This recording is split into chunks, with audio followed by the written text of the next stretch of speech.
and move on to the NFC East, or least, whichever you want to say. So, who do you have winning this division? I'm very curious about this. Yep.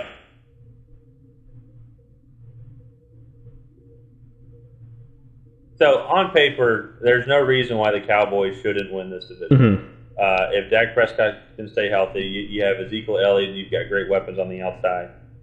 You have Dan Quinn now as defensive coordinator, and as bad as he was as a head coach, he did have some defensive success with the Falcons. I think that there was some other organizational and also I think game management type stuff that he really did not do well at, and he wanted to worry about it because Mike McCarthy will ruin it for him.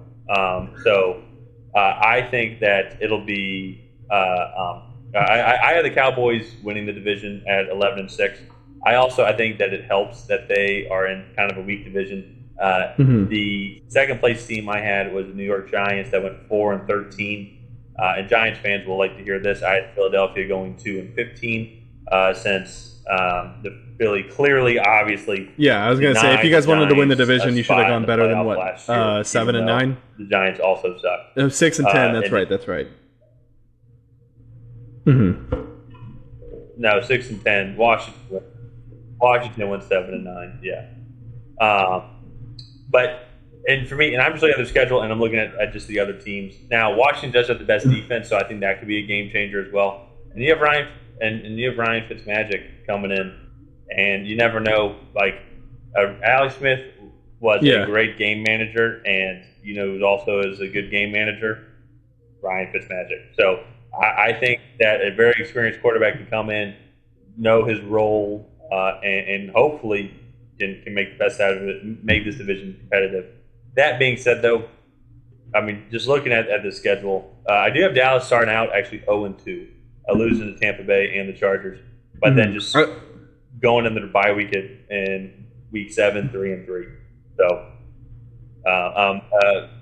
that's pretty much honestly my take in the NFC East. Like, there's not even too much really for me because all the other teams they do kind of suck. There are some additions, like I said, with the Giants, as you mentioned, with Saquon Barkley, the Washington. No, I think Philadelphia's going to struggle because I don't think their defense is quite what it was a few years ago when they went to the Super Bowl.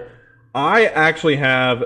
So I'll start from the bottom. I have Philadelphia and the Giants both going 5-12 and 2-4 in the division, and then I actually have the Cowboys just missing out on the wild card spot at 9-8 and going 3-3 in the division. And then I have the Washington football team going 9-8 but 5-1 in the division. I think that defense is going to show through. I think they'll probably split games with Dallas, but I think they'll beat the Giants and the Eagles both other times. But even then, I still think that the Giants and Eagles are going to be on the right path. I just don't think that they're quite there yet. I think the Giants' biggest weakness for me is their offensive line. And I think that's going to show through, especially later on in the season as people start to get injured. Because I want to say I actually have them starting out pretty good. I have them starting out, well, no, I guess not pretty good. But they lose a lot of games down the stretch. Like, they lose to the Dolphins, Chargers, Cowboys, Eagles, and then the Washington football team out of their last, what is that? 7 of their last 8. So, I think there's good qualities on those teams. I just think they need another year to kind of get behind it. But I think Washington football team, they just have. They not only have one of the best defenses in this division, but in the league, and I think that is really where they're going to win a lot of games because one of the things that we don't know right now is who's going to get injured and who's not, and I think defensive success is a lot easier to replicate through injuries than offensive success. Because if the Cowboys lose CeeDee Lamb or Amari Cooper or Dak Prescott again, they're totally thrown off. But if Ryan Fitzpatrick gets hurt, the identity of the Washington football team does not change. So,